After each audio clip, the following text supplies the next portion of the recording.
Hey, what do you think is the scariest book in the Bible? 2 Maccabees? 3 Maccabees? Or 4 Maccabees? Here's a message from 2 Maccabees. Now it's talking about the Jewish brethren. I am going to interpret brethren as brotherhood. The Jewish brotherhood in Jerusalem and those in the land of Judea. 2. The Jewish brotherhood in Egypt.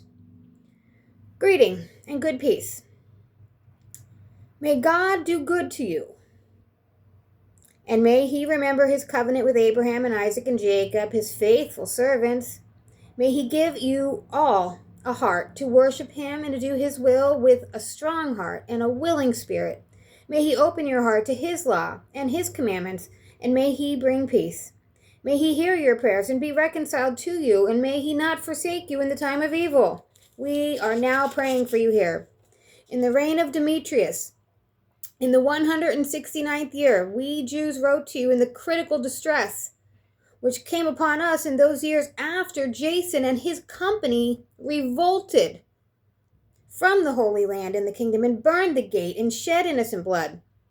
We besought the Lord and we were heard. We offered a sacrifice of cereal offering and we lighted the lamps and we set out the loaves.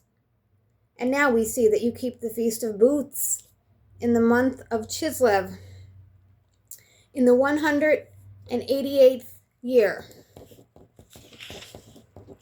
Those in Jerusalem and those in Judea and the Senate and Judas, to Aristobulus, who is of the family of the anointed priests, teacher of Ptolemy the king,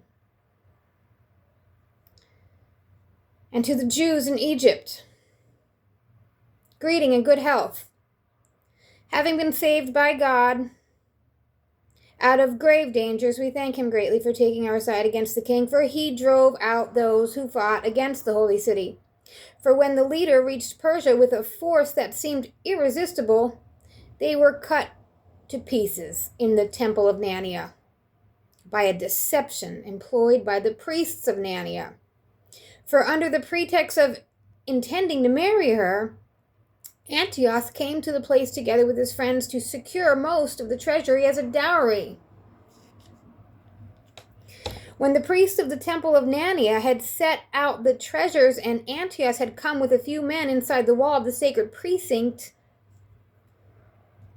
they closed the temple as soon as he entered it, opening the secret door in the ceiling, and they threw stones and struck down the leader and his men and dismembered them and cut off their heads and threw them to the people outside. Blessed in every way be our God, who has brought judgment upon those who have behaved impiously. Since the 25th day of the Chislev, we celebrate the purification of the temple.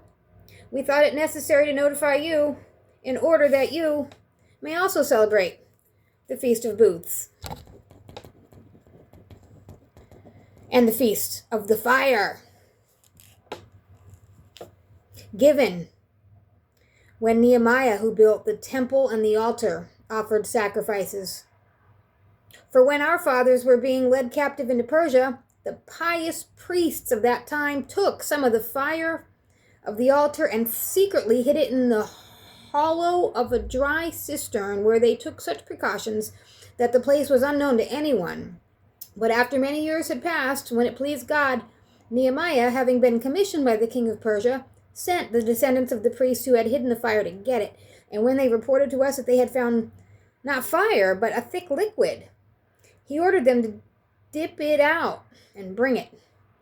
And when the materials for the sacrifices were presented, Nehemiah ordered the priests to sprinkle the liquid on the wood and what was laid upon it. When this was done, and some time passed, and the sun, which had been clouded over, shone out, a great fire blazed up, and they all marveled. And when the sacrifice was being consumed, the priests offered prayer. The priests, everyone, Jonathan led, and the rest responded, as did Nehemiah. The prayer was to this effect: O Lord, Lord God, creator of all things, who art awe-inspiring and strong and just and merciful, who alone art king and kind, who alone art bountiful, who alone are just and mighty and eternal, who does rescue Israel from every evil, who does choose the fathers and consecrate them, accept this sacrifice on behalf of all thy people Israel, preserve thy portion, and make it holy. Gather together our scattered people, set free those who are slaves among the Gentiles. Look upon those who are rejected and despised, and let the Gentiles know that thou art our God. Afflict those who oppress and are insolent with pride. Plant thy people in the holy place, as Moses said.